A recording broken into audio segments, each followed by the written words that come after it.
School जाते हैं बच्चे तो देश का भविष्य संवरता है।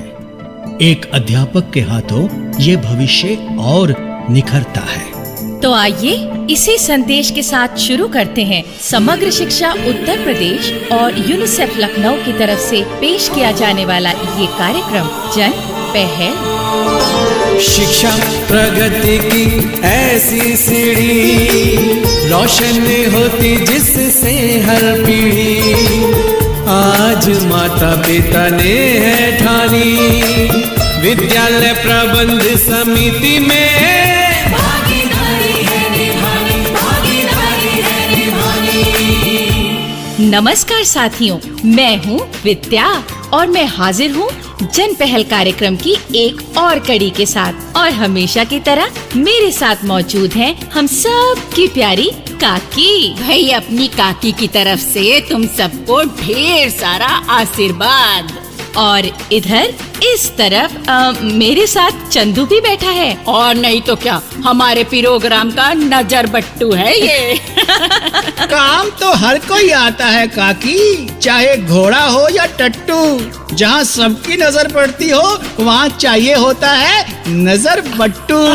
अरे वाह चंदू, क्या बात कही।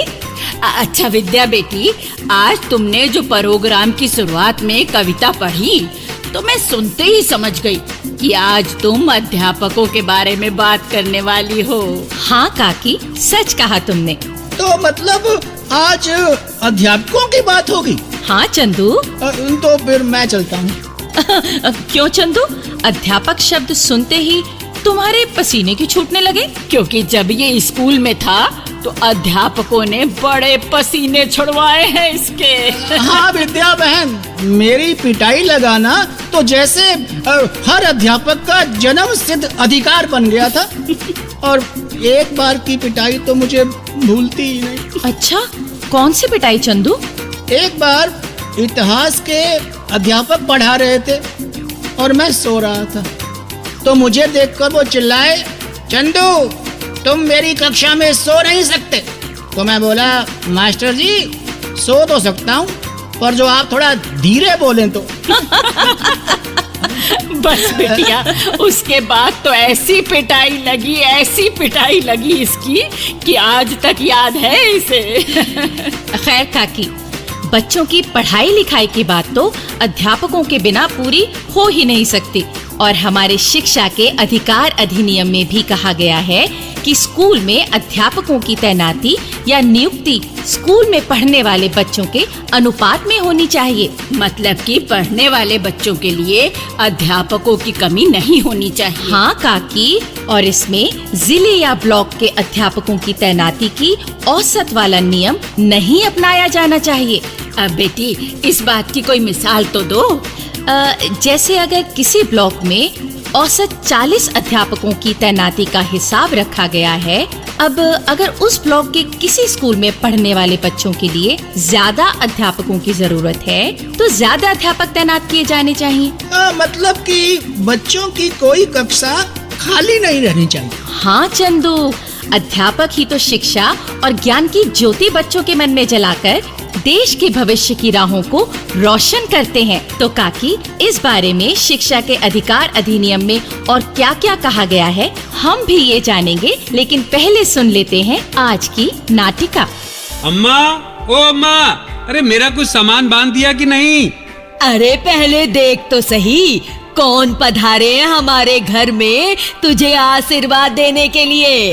अरे मास्टर जी, प्रणाम करता हूँ मास्टर जी।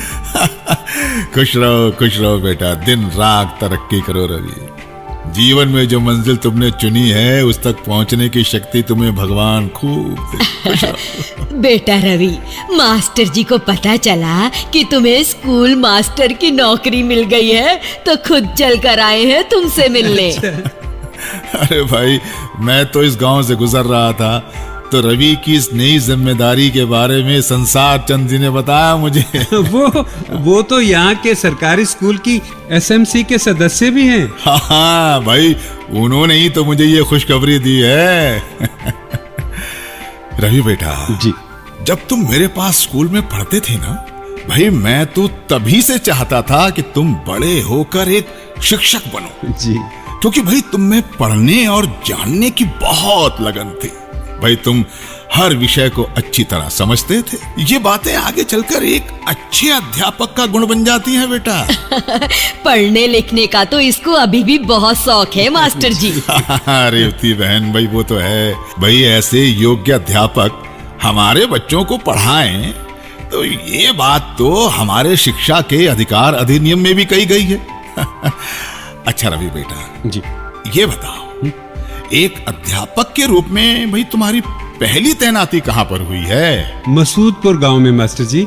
आज शाम को ही निकल जाऊंगा वहां के लिए। अच्छा, तो भाई गांव के बच्चों को पढ़ाने के लिए जा रहे हो? हाँ मास्टर जी, और मैं चाहता भी यही था। मुझे लगता है कि गांव के बच्चों को शिक्षा की ज्यादा जरूरत है। मैं वहां पढ़ाने के साथ साथ शिक्षा के प्रसार प्रचार के लिए भी काम करूंगा। तो बेटा फिर तुम ये भी देखना कि तुम्हारे स्कूल की जो एसएमसी, मेरा मतलब विद्यालय प्रबंध समिति है, उसका केवल गठन ही ना हो, बल्कि वो समिति अपनी हर जिम्मेदारी पूरी करे। मास्टर जी, आपकी इस बात से याद आया कि आप भी आजकल गांव-गांव घूमकर इस बारे में जागरूकता ला रहे हैं। मुझे उस दिन संसार चंद जी ने बताया। हाँ रवि बेटा, अपने पढ़ाने के दिनों से ही मैं स्कूल में पढ़ाई लिखाई के जिस माहौल को चाहता था ना, वो शिक्षा के अधिकार अधिनियम के लागू होने से पूरा हो रहा है। जी हाँ मास्टर जी। और भाई इस माहौल को बनाने में एसएमसी की बहुत बड़ी भूमिका है। इसीलिए मैं नौकरी से अवकाश के बाद एसएमसी के बारे में लोगों को बताता समझाता रहता हूँ। ये तो आप बहुत अच्छा काम कर रहे हैं मास्टर जी। अच्छा रवि, अब तुम भाई अध्यापक का काम करने जा रहे हो। जी जी। तो भाई इस बारे में भी बच्चों के कुछ अधिकार हैं जिसके बारे में एसएमसी को ध्यान रखना चाहिए। किन बातों का ध्यान रखना चाहिए एसएमसी को? भाई जिन बातों के बारे में अधिनियम में कहा गया है, जैसे जो शिक्षक हों वो योग्य और अपने काम में कुशल होने चाहिए। एसएमसी इस बात का भी ध्यान रखे कि स्कूल में बच्चों की संख्या के मुताबिक अध्यापक जरूर तैनात हों। जी हाँ, ये तो बहुत जरूरी है। और यदि अध्यापक कम हैं, तो भाई एसएमसी को इस बारे में संबंधित अधिकारियों से बात करनी चाहिए। और एसएमसी को यह भी देखना चाहिए कि अध्यापक साल भर की पढ़ाई पूरी करवा रहे हैं या नहीं। उनके विषयों के नतीजों पर भी एसएमसी को नजर रखनी चाहिए। कई बार तो मास्टरों के जिम्मे कई तरह के काम लगा दिए जाते हैं मास्टर जी। ऐसे में तो पढ़ाई का काम पिछड़ भी सकता है ना। मास्टर जी, अम्मा ने बात तो ठीक नोट की है। हाँ, लेकिन देखो रवि, अधिनियम में साफ तौर पर कहा गया है कि अध्यापकों को पढ़ाई के अलावा सरकार की तरफ से अगर 10 साल के बाद होने वाली जनगणना, स्थानीय निकायों, विधानसभा या संसद के चुनावों या किसी प्राकृतिक आपदा में राहत से जुड़े काम सौंपे जाते हैं, तो भाई वो तो उन्हें करने होंगे। जी मास्टर जी। और इसके अलावा ऐसा कोई काम जिसका संबंध पढ़ाई लिखाई से नहीं है, वो काम अध्यापकों को नहीं सौंपा जाना चाहिए और ना ही उन्हें करना चाहिए। इस बात का ध्यान एसएमसी वालों को भी रखना चाहिए। जी हाँ, उनके लिए तो बच्चों की पढ़ाई ही सबसे पहला कर्तव्य होना चाहिए। हाँ, और एसएमसी को यह ध्यान भी रखना चाहिए कि किसी बच्चे को अध्यापक द्वारा शारीरिक दंड नहीं दिया जाना चाहिए। जी जी। और भाई बच्चों की आपस में बेकार की तुलना भी नहीं की जानी चाहिए। हाँ मास्टर जी, ये बात तो बिल्कुल सही है। हर बच्चा अपने आप में अलग होता है। हाँ भाई, देखो बेटा, किसी बच्चे के साथ किसी भी आधार पर भेदभाव नहीं करना चाहिए और ना ही उसका मजाक उड़ाया जाना चाहिए। और भाई शिक्षा के अधिकार अधिनियम में अध्यापकों द्वारा प्राइवेट ट्यूशन की भी मनाही है। तो एसएमसी को इन सब बातों का ध्यान रखना चाहिए। हाँ, और भाई ऐसा कोई मामला सामने आता है तो उसकी रोकथाम के उपाय करने चाहिए। मास्टर जी, स्कूल छोड़ने के बाद जब भी आपसे मिला हूं ना, तो कुछ ना कुछ सीखा ही है। और देखिए ना, आज भी ऐसा ही हुआ।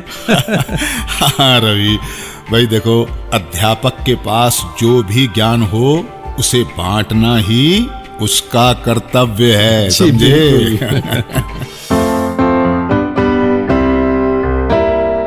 तो अब नाटिका के बाद हम आपको सुनवा देते हैं एक लोकगीत। लोकगीत में ये बात कही गई है कि बेटा बेटी दोनों समान हैं, तो फिर भेदभाव काहे को?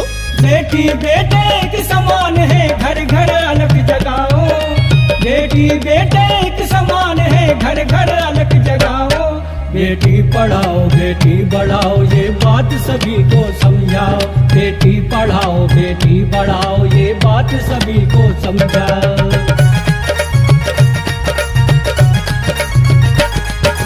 करे प्रतिज्ञा हम सब मिलकर, दीप जलाए ज्ञान का। कर्म करो कुछ ऐसा, मेडल मिले तुम्हें सम्मान का। करे प्रतिज्ञा हम सब मिलकर, दीप जलाए ज्ञान का। कर्म करो कुछ ऐसा, मेडल मिले तुम्हें सम्मान का। एक साथ शिक्षा के पथ पर, एक साथ शिक्षा के पथ पर मिलकर कदम बढ़ाओ। बेटी पढ़ाओ बेटी बढ़ाओ, ये बात। तो काकी, अब हम अध्यापकों की तैनाती के बारे में शिक्षा के अधिकार अधिनियम में जो कुछ और जरूरी बातें की गई हैं, हम वो भी जान लेते हैं। हाँ विद्या बेटी बताओ। काकी, अध्यापकों की तैनाती में गांव और शहरी क्षेत्रों का कोई भेद या असंतुलन नहीं होना चाहिए। जिस क्षेत्र के लिए जितने अध्यापक चाहिए उतने तैनात होने चाहिए। हाँ बिल्कुल सही कहा तुमने भाई, ये तो बहुत ही जरूरी बात है। अब शहरों के स्कूलों में तो कई सारे मास्टर मास्टरनियाँ पढ़ाने को तैयार हो जाते हैं, लेकिन गांवों में तैनाती करनी हो तो कई सारे बहाने ढूंढे जाते हैं। ऐसी बात तो कतई नहीं होनी चाहिए। हाँ काकी, पढ़ना लिखना बच्चों का अधिकार है और ये अधिकार अध्यापकों द्वारा ही पूरा होता है। बिल्कुल। इसलिए स्कूल में जितने अध्यापक चाहिए उतने वहाँ तैनात हों। इस बात का ध्यान भी एसएमसी के सदस्यों को रखना चाहिए। अच्छा बेटी, मैंने देखा है कि पढ़ाने के अलावा मास्टर मास्टरनियों की कुछ सरकारी ड्यूटी भी लगती हैं। हाँ काकी, इस बात की चर्चा इस अधिनियम में की गई है और अध्यापकों द्वारा पढ़ाने के घंटों और हफ्तों के कितने दिन स्कूल में काम होगा, मतलब कि कितने कार्य दिवस होंगे, इस बारे में भी बताया गया है। तो इन बातों का पता एसएमसी के मेंबरों को होना चाहिए ना? हाँ काकी। क्यों चंदू, तुम कुछ बोल नहीं रहे? बातें तो तुम अच्छी बता रही थी विद्या बहन, पर अध्यापकों की बातचीत में मेरी कुछ बोलने की हिम्मत नहीं हो रही थी। तो चलो फिर अब सुन लेते हैं ये संदेश। हमारा नाम रहनुमा है। हम पूर्व माध्यमिक विद्यालय दोना ब्लॉक काकोरी के प्रबंधन समिति के अध्यक्ष हैं। जब से हम समिति के अध्यक्ष बने हैं तभी से अभिभावक और विद्यालय में काफ़ी सुधार आया है। अभिभावक बच्चों के प्रतिदिन स्कूल भेजने लगे हैं और विद्यालय में नामांकन और ठहराव में काफ़ी वृद्धि आया है।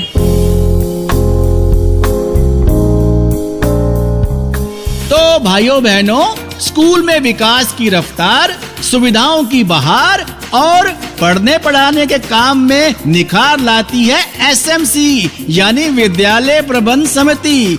तो फिर एसएमसी की कामयाबी के लिए जरूर दुआ करो। हाँ भाई, इस बात पर जरूर ध्यान धरो। साथियों, अगर आप एसएमसी के बारे में कोई जानकारी चाहते हैं तो हमें लिख सकते हैं। खत लिखने के लिए हमारा पता है समग्र शिक्षा उत्तर प्रदेश सर्व शिक्षा अभियान ऑफिस, विद्या भवन, प्रथम तल, फर्स्ट फ्लोर, निशांतगंज, लखनऊ 226007। तो अब जन पहल के अगले कार्यक्रम तक विद्या और अपनी काकी और अपने चंदू को आज्ञा दीजिए। जय हिंद। शिक्षा प्रगति की ऐसी सीढ़ी, रोशन होती जिससे हर पीढ़ी।